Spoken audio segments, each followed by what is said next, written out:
हरियाणा प्रदेश में लोकसभा चुनावों को लेकर जहां कांग्रेस अभी तक अपने उम्मीदवार घोषित नहीं कर पाई, वहीं भाजपा का प्रचार रथ तेजी से चलता हुआ नजर आ रहा है।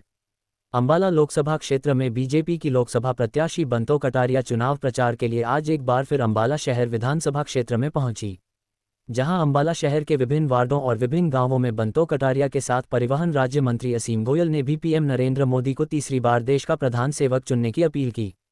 देश में इन दिनों तापमान के साथ साथ चुनावी पारा भी चढ़ चुका है। हरियाणा में लोकसभा चुनावों की बात करें तो जहां भाजपा के 10 उम्मीदवार पूरी ताकत चुनावी रण में झोंके हुए हैं, वहीं कांग्रेस अभी टिकटों के वितरण को लेकर भी असमंजस में है।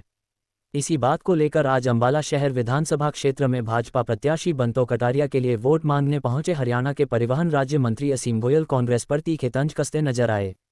परिवहन राज्य मंत्री असीम गोयल ने कांग्रेस के टिकट बंटवारे को लेकर तंज कसते हुए कहा कि आज कांग्रेस में कोई टिकट लेने वाला व्यक्ति नहीं है।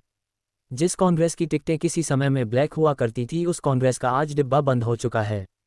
असीम गोयल ने कांग्रेस की नूरा कुश्ती को लेकर कहा कि आज जिसकी टिकट की पैरवी भूपेंद्र हुड्डा करते हैं, उसके विरोध में शैलजा खड़ी हो जाती हैं। जिसे शैलजा टिकट देना चाहती हैं उसे सुरजेवाला मना कर देते हैं, जिसे सुरजेवाला टिकट देना चाहते हैं उसके लिए किरण चौधरी मना कर देती हैं।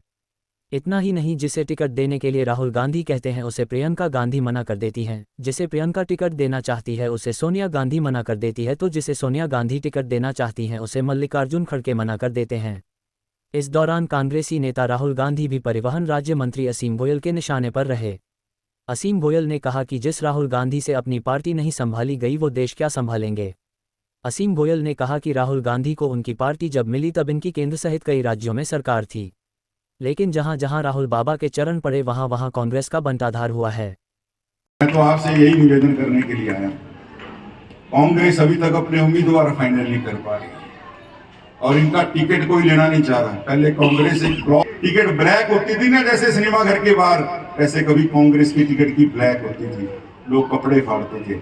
लेकिन अब कांग्रेस की मूवी डिब्बा बंद हो गई है, इनके सिनेमाज भी बंद हो गए हैं, इनके मूवी देखने कोई जाना नहीं चाहता। यानी जो लोकतंत्र की जनता रूपी दर्शक है, इनकी मूवी को, क्योंकि इनके पास ना नेता, ना नीति, ना नियत, कांग्रेस को डब्बा बंद फिल्म की तरह कर दिया। और आज कोई इनका टिकट लेने को तैयार नहीं।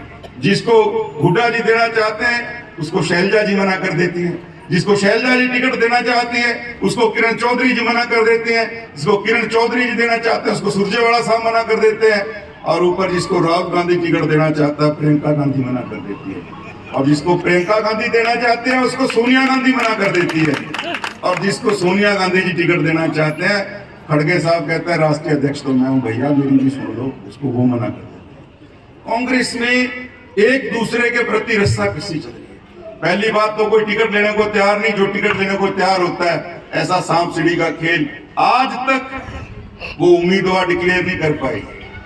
आप कल्पना कीजिए, राहुल बाबा, जो मैं बाबा इसलिए कह रहा हूं, बाबा दो तरह के होते हैं। काफी ज्ञान आ जाता है, उसको कहते हैं भैया दुनिया से विरक्त हो गया, ज्ञान आ गया, बाबा बन गए, ये ज्ञान देने वाली श्रेणी में आ गए। और एक बाबा हम कहते हैं, छोटे बच्चे होते हैं उसको बाबा ही कह देते हैं ना, उसको वो भी मस्त होता है, उसको भी किसी से कुछ लेना देना नहीं। अब राहुल बाबा भी छोटे बच्चे की तरह मस्त हैं, कांग्रेस चाहे भाड़ में। जिस आदमी को पड़ी पढ़ाई पार्टी मिली, केंद्र के अंदर सरकार थी, कितने राज्यों में सरकार थी, आज जहां जहां चरण पड़े राहुल बाबा के तहां तहां बंटाधार। केंद्र से तो चली गई, राज्यों में भी गिनती के बाकी सारा सुपड़ा साफ कर दिया। भैया देखो, मैं तो एक निवेदन करता हूं, जो आदमी अपनी पार्टी, जो पूर्वजों ने पार्टी बनाई, उसको नहीं संभाल पाया, वो देश को क्या संभाल पाएगा। फैसले आपने, और इतनी एरोगेंस, चुनी हुई सरकार, प्रधानमंत्री बने आदरणीय मनमोहन सिंह जी यूपीए के नाते, उनके बिल को सामने आपने सबने देखा होगा नजारा, देश ने देखा कि नहीं जी। जिसके ध्यान हो कि कागज फाड़ के फेंक के आगे मारने का काम किया प्रधानमंत्री जी का, कि मैं नहीं मानता। आप देखिए, वैसे आदमी को देश की बागडोर देना कितना खतरनाक हो सकता है। और ये सब राजनीति कर रहे हैं, जो आपके बीच में वोट मांगने आएंगे, अपने राजनीतिक अस्तित्व को बचाने के लिए आएंगे। मोदी जी और हम वोट मांगने आपके बीच में आ रहे हैं, देश को आगे बढ़ाने के लिए, देश को और भारत माता का जो गौरव वो पूरे दुनिया के अंदर जाए, इसके लिए हम आपसे वोट मांगने के लिए आ रहे हैं। तो मेरा निवेदन है, आने वाली 25 मई को आपका आशीर्वाद बंतो कटारिया जी को भी मिले, आदरणीय नरेंद्र मोदी जी को भी मिले, और नरेंद्र मोदी जी को आपका आशीर्वाद आदरणीय बंतो कटारिया जी को वोट डालने के मार्फत मिले, क्योंकि आप इनको अपना आशीर्वाद देके भेजेंगे।